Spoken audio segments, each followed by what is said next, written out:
Calon Wakil Bupati Langkat, Sumatera Utara, Adli Tama Hidayat Sembiring, melakukan aksi belusukan dengan mendatangi Pasar Baru Stabat di Kabupaten Langkat. Ia juga sempat berdialog dengan para pedagang untuk mendengarkan keluhan para pedagang.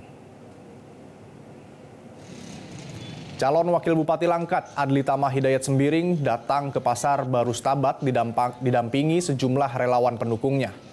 Di Pasar Baru Stabat, Adli menjumpai sejumlah pedagang yang berjualan di pasar tersebut.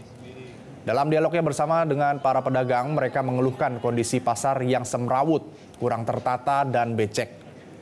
Selain itu, para pedagang juga mengeluhkan lambatnya pengambilan sampah di pasar oleh dinas terkait, sehingga menyebabkan sampah menumpuk dan menyebabkan bau yang tidak enak.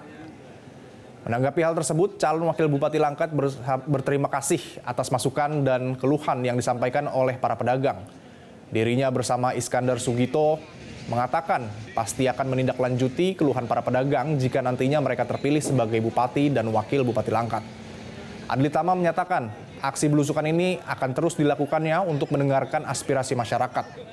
Adli Tama Hidayat Sembiring merupakan calon Wakil Bupati Langkat yang berpasangan dengan Iskandar Sugito. Mereka diusung oleh Partai P3, PKB, dan Partai Umat. Cerita dari masyarakat tadi, hujan sedikit pun sudah banjir. Tentu Pasar Baru Stabat ini adalah landmarknya Langkat karena ini pasar di ibu kota, dan kami berharap ke depan kalau kami diberi kesempatan tentu ini menjadi PR bersama agar ini jadi pasar percontohan untuk peningkatan ekonomi di Langkat. Pasar Baru Stabat bagus, insya Allah pasar di kecamatan-kecamatan lain akan. Jelajahi cara baru mendapatkan informasi. Download Metro TV Extend sekarang.